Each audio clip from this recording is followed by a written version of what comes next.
নমস্কার বন্ধুরা, কেমন আছেন? রয় পাপিয়া চ্যানেলে আপনাদের স্বাগত জানাই। আজ আমি নিয়ে এসেছি একদম নতুন ধরনের নিরামিষ ঢেঁড়স রেসিপি, যেটা গরম গরম ভাতের সাথে খেতে একদমই দারুণ লাগে। আর আপনারা ঢেঁড়সের রান্না নানা রকমই করেছেন, তো একবার এইভাবে রান্না করে দেখুন, তো ভালোই লাগবে। ছোট থেকে বড় সবাই খেতে পারবে, একদম চেটে পুটে খেয়ে নেবে। তো চলুন রান্নাটা কিভাবে তৈরি করছি তা আপনাদের সঙ্গে দেখাই। প্রথমে 250 গ্রাম ঢেঁড়স নিয়ে নিয়েছি, তাকে ভালো করে ধুয়ে নিয়ে জল ঝরিয়ে নিয়েছি। তারপরে এইভাবে ছোট ছোট টুকরো করে কেটে নিয়েছি। দেখুন কিভাবে কাটছি, আপনারা কিন্তু এইভাবেই কাটবেন। আরও ভালো হয় যদি আপনারা আরও বেশি করে পাতলা পাতলা করে কাটতে থাকেন। তারপরে দেখুন কি সুন্দরভাবে আমাদের কাটা হয়ে গেছে। এখানে নিয়ে নিয়েছি 2 পাতিলেবু। এবারে এর মধ্যে পাতিলেবুর রসটি দিয়ে দেব। এখানে পাতিলেবুর রস দিলে ঢেঁড়সের পিছলে ভাবটা কেটে যাবে। তো লেবুর রসটা দিয়ে ভালো করে মাখিয়ে নেব। ভালোভাবে মেখে নিয়ে এবার এটিকে 10 মিনিট মতো ঢাকা দিয়ে রেখে দেব।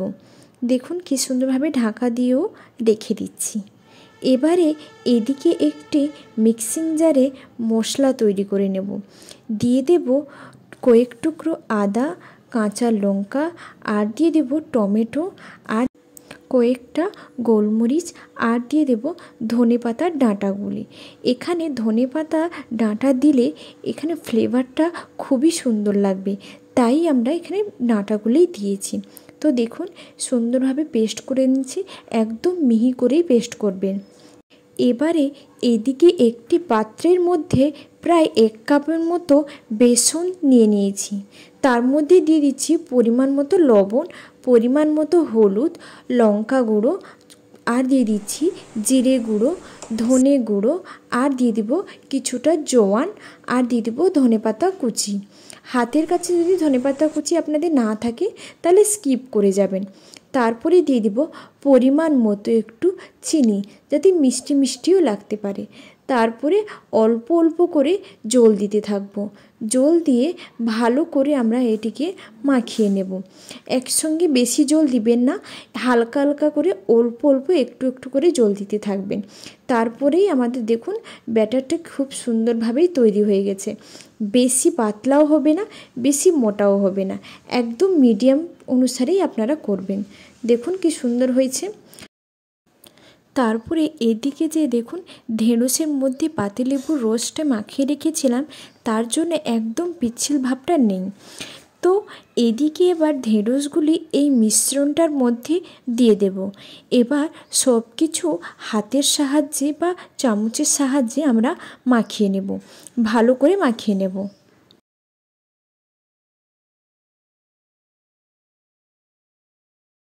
ভালোভাবে মেখে নিলাম।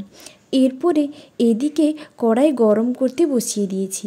কড়াই গরম হয়ে আসতেই এর মধ্যে পরিমাণ মতো তেল দিয়ে দিব। এখানে কড়াইটা আপনারা ভালোভাবেই গরম করবেন, আর তেলটাও ভালো করেই গরম করবেন। না হলে যখন ওই ঢেঁড়সের বড়াগুলিকে আপনারা তেলের মধ্যে ছাড়বেন, তখন নিচে লেগে যাবে, একদম উঠতে চাইবে না। তাই আপনারা তেলটা ভালো করেই একদম ভালো করেই গরম করে আনবেন। তারপরে আমরা ওই ঢেঁড়সের বড়াগুলিকে ছোট ছোট আকারে আমরা দিয়ে দিয়েছি।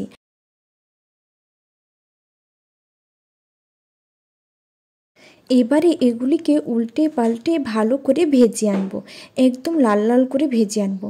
আপনারা এগুলিকে স্ন্যাক্স হিসেবে খেতে পারেন, খুবই ভালো লাগবে। চায়ের সঙ্গে, কফির সঙ্গে আপনারা খেতে পারেন, খুব সুন্দরই লাগবে। তো দেখুন আমাদের এখানে ভাজা হয়ে গেছে, কি সুন্দরভাবে ভেজে নিয়েছি। তো চলুন এগুলোকে একটি একটি করে আমরা তুলে নেব এবারে। তারপরে আবারও কয়েকটা ভেজে নেব। দেখুন আবারও ভেজে নিচ্ছি। আপনারা কিন্তু ছোট ছোট আকারেও দিতে পারেন, কোনো অসুবিধে নেই। আমরা একটু বড় বড় হিসেবেই দিচ্ছি।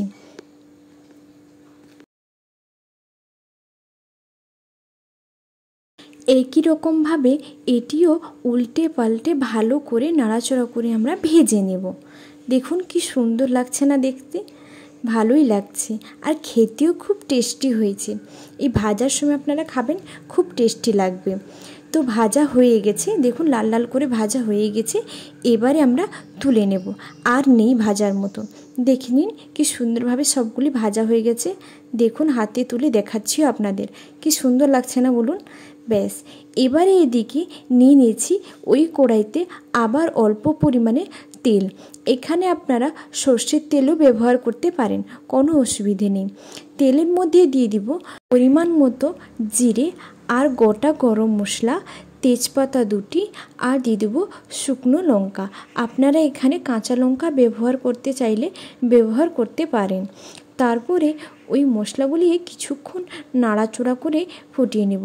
এর মধ্যে দিয়ে দেব ওই পেস্ট করে রাখা টমেটো, আদা, কাঁচা লঙ্কা, গোলমরিচ আর ধনেপাতার ডাঁটাগুলি পেস্ট করে রাখা, দিয়ে ভালো করে নাড়াচড়া করে নেব। তারপরে এর মধ্যে দিয়ে দেব পরিমাণ মতো একটু অল্প জল। তারপরে আরও একটু কিছুক্ষণ নাড়াচড়া করে এর মধ্যে দিয়ে দেব জিরে গুঁড়ো, আর দিয়ে দিব ধনে গুঁড়ো, আর দিয়ে দিব পরিমাণ মতো হলুদ, আর দিয়ে দেব কাশ্মীরি লঙ্কা। আপনারা এখানে কাঁচা লঙ্কা বাটাও মিশাতে পারেন, কোনো অসুবিধে নেই।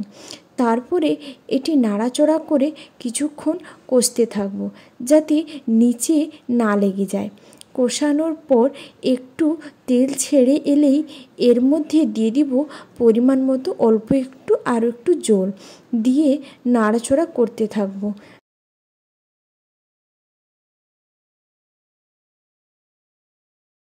তারপরে এর মধ্যে দিয়ে দেব পরিমাণ মতো চিনি।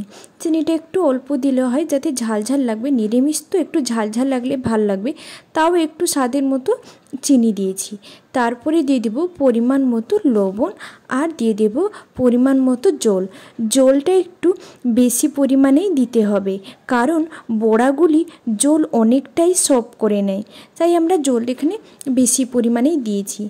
তারপরে একটু হালকা গরম হয়ে এলেই এর মধ্যে ওই ছেঁকে রাখা বড়াগুলিকে এর মধ্যে দিয়ে দেব।